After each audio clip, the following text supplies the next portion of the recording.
start by imagining how well you trust people.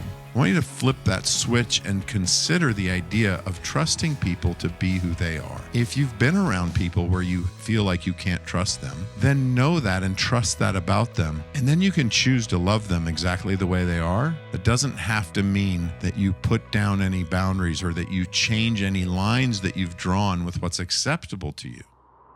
Hey everybody, Jeff here. Before we get started, if you're getting value from the podcast, please take a moment to like and subscribe to our YouTube channel. For those of you listening on podcast apps, don't forget to rate and review. Your support really helps the show reach more people, and for that, I am truly grateful. Now let's dive in.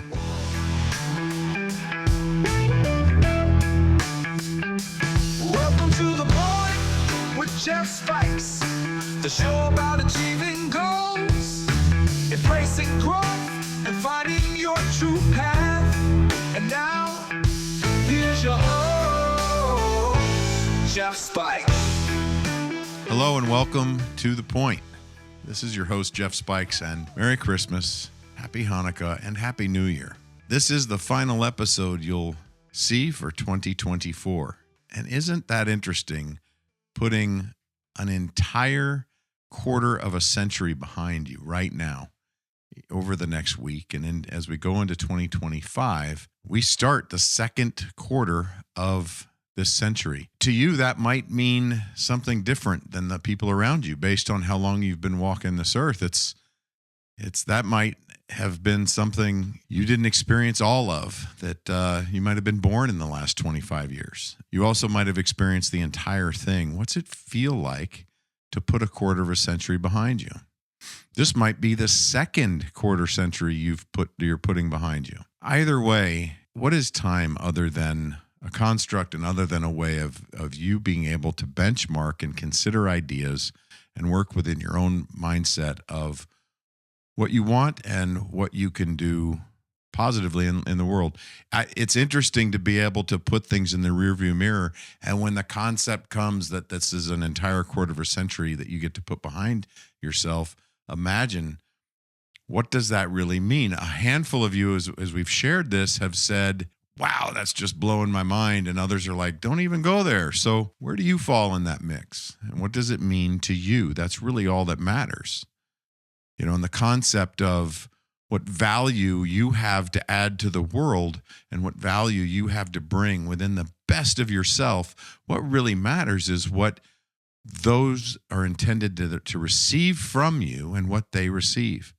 In 2025, you're going to have an opportunity to take a deep look into that and really consider the point that meets the world of your messaging and your heart, and not even messaging as far as what you're trying to say, what you're trying to communicate to those you love and know best. And how do you want to be received? And depending on who the audience is, that could mean a minor adjustment in how in the actual presentation, in the words you use, in the way you paint a picture, with your words, in the way do you speak more in the understanding of how things sound or how things feel or how things are seen. That could depend on who you're talking to. The idea for the rest of this year is to live in the moment. You've spent the time. If you haven't, if you're just getting to the show and this is the first time it's being considered for you, then you may want to do some reflection over the next few days. But you that have been listening for the past year or even for the past few months are really clear on the idea that we've done the reflection, we've done the planning, and you are prepared to step into 2025. Now, it's not too late. It's not too late if this is your first time joining the show and if you're now considering what the end of the year looks like and what the next year looks. Now would be a great time to do that reflection. Who have you been? What is your ways of being been? And how satisfied are you with the results that you've achieved? Now, personal sense of ownership is the most freeing concept that you can sink your teeth into, that you can really settle into to have positive results. Because if you take personal ownership over the results you're receiving, over the results you're achieving, over the results you're having, in however those are judged, internally by yourself. If you're having a positive result from those you love, how could you make it better? How could you make that more fulfilling? If you're having a negative result with anyone in your life where there's this constant back and forth or a grind or an uncomfortable feeling, what could you do differently that would generate a better result? I'm going to give you a couple of keys here. I'm just looking at some notes that I've created, and I want to give you a couple of keys to manage your expectations over the next week as you go through the holidays. Christmas is this week, and Hanukkah starts this week, and then the new year comes, and we're rolling right into 2025. What are some ways that you can manage your expectations? And I want you to start by imagining how well you trust people. And imagine what a trusting relationship looks like, and question yourself as to whether or not you're trusting the results you feel from someone.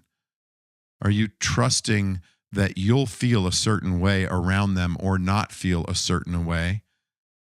So if you can't trust someone to help you feel strong or help you feel good, then does that mean you can't trust them? I want you to flip that switch and consider the idea of trusting people to be who they are, trusting others to be who they've shown themselves to be.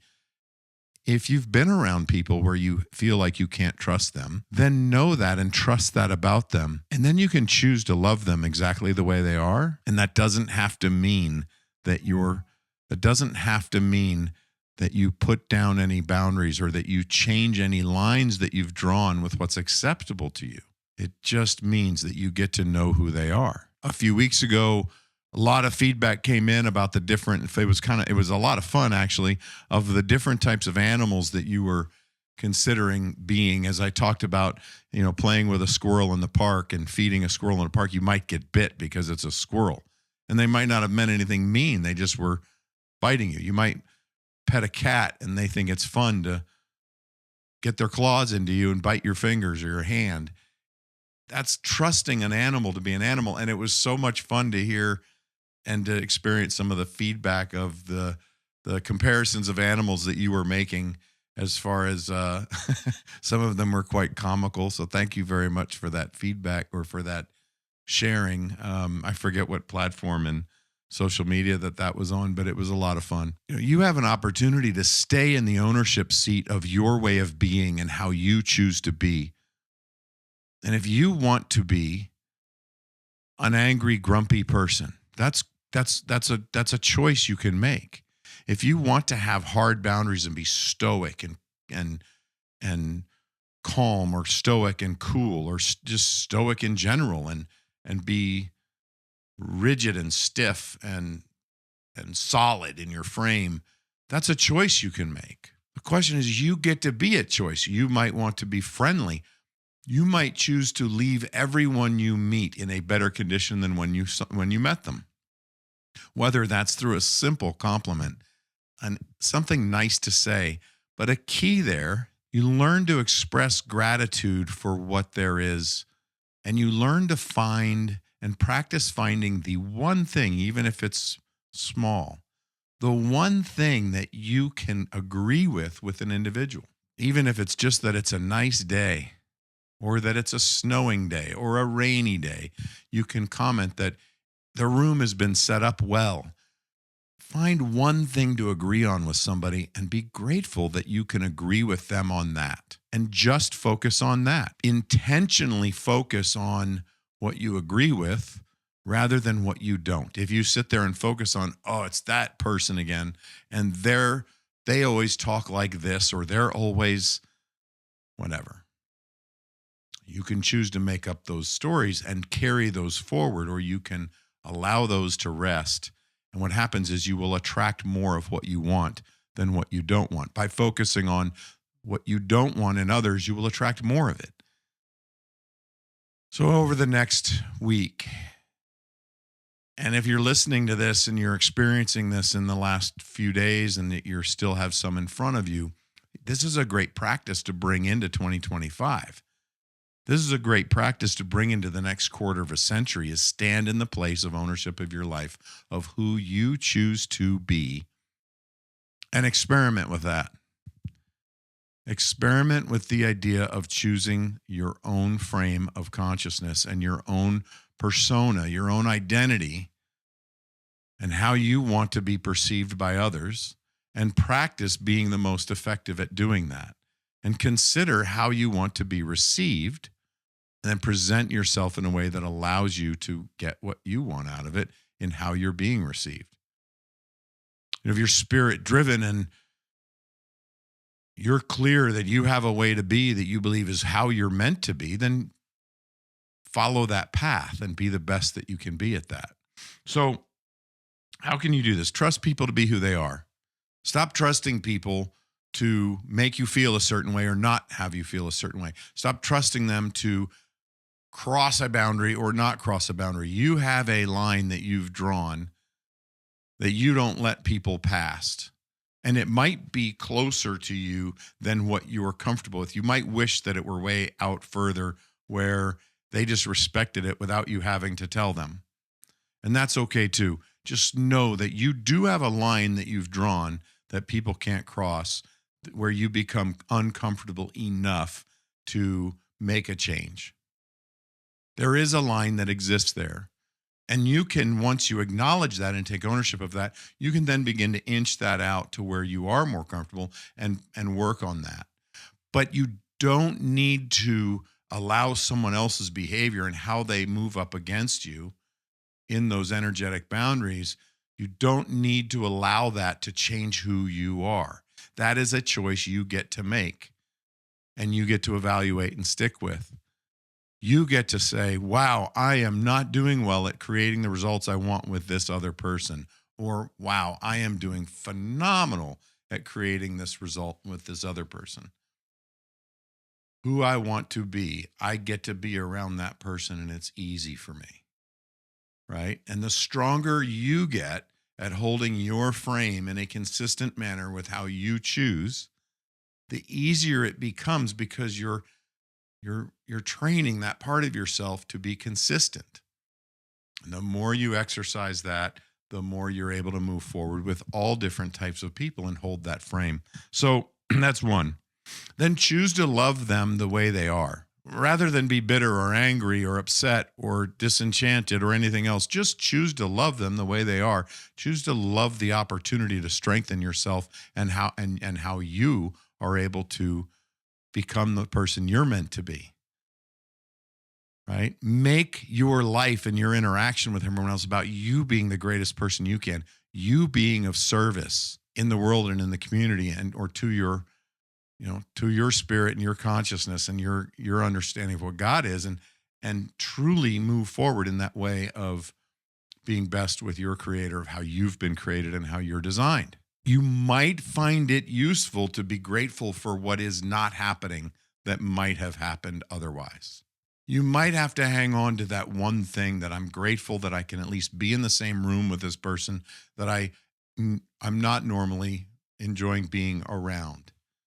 And it might also be that you're truly enjoying being around people that you're accustomed to being around, and you're getting to work on something, a new way of being with them. Or you're able to settle in and relax. Whatever your situation is, you get to own that. But it might be valuable to think about what you're grateful for that you're not. But even more powerful, again, is to think about what you're grateful for that you have, that you are experiencing, that you get to do, be, or experience. And then consider how you can express that with others. I am so grateful I got to see you today. I haven't seen you in so long. And because of the holidays, I'm able to at least see you for a few minutes and tell you you're important to me and what an impact you've made on my life. That's a simple way of moving through a day and seeing someone you haven't seen in a while. So imagine the situations you're going to walk into, and you can work forward towards that. 2025 is here, right now, coming around the corner. Might already be here right now if you're listening to this and it's January 1st or later, and everything else is in the rearview mirror. And this is a brand new year. This is a brand new quarter of a century. This is a brand new opportunity for you to step forward into the best version of yourself. You were made amazingly and wonderfully and beautifully unique as to who you are, just like everyone else. There doesn't have to be ego in your greatness. There can be a relaxing acknowledgement that you are special and that you are wonderful and that you were made in a way to show up that is not the same as anyone else.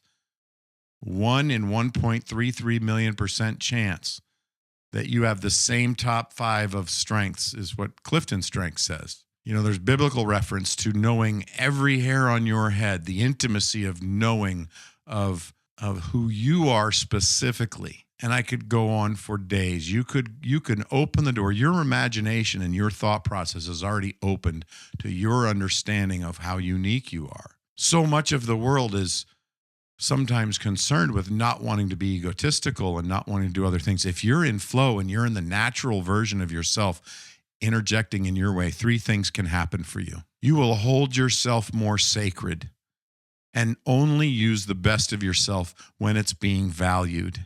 You will then be able to relax and just connect and live in the moment and be clear and kind and considerate and hold your frame as you choose to hold your frame in any type of a group of people. Okay, so you will have that gift of being able to just be confident in who you are. And as I stated it at first, you will value yourself and really only truly move forward with the best of yourself when you know it's being valued. And the other is you will be able to recognize when other people are in that spirit of greatness and when they're boosting themselves and trying to feel better about themselves. You'll be able to identify when that's coming from a lack of confidence or when it's coming from a beautiful spirit and flow. There's a lot of positive reason for you to step forward into your best self and for you to discover and understand. You might find that that best version of yourself is been overused and considered as more of a weakness than a greatness. That's not completely unfamiliar or uncommon to happen. Because we step forward with the best of ourselves, we use the best of ourselves as like the only tools we have, and people might be frustrated and like, stop already. And it's the best of you. So unwinding of that, is really valuable. But 2025 is a year for you to step forward and do that. So when you're considering trusting people who they are and loving them for who they are and holding your own framework, that is the start to understanding everyone's terminal uniqueness, everyone's wonderful, beautiful uniqueness, and how that makes us all similar. And venturing towards your innermost self and your innermost purpose and allowing space for that in your life is one of the greatest ventures you'll ever undertake. And discovering what amazing greatness and amazing feelings and joy can come from embracing a new way of thinking and standing in power of choice every step of the way in personal ownership. So happy New Year. Happy 2025. I'm grateful that you've chosen to join us on this journey and that I get to walk with you and that we get to walk together and not alone and still be, without losing who we are, and still be who we are and choose to be who we are in our best selves. So peace, love, and amazing gifts to you as you step forward. Thank you for joining us for another amazing episode of The Point with me, Jeff Spikes. Please visit jeffspikes.com for everything you would need to know to engage with me offline. And lastly, thank you for your time, your attention, and your consideration. This is The Point.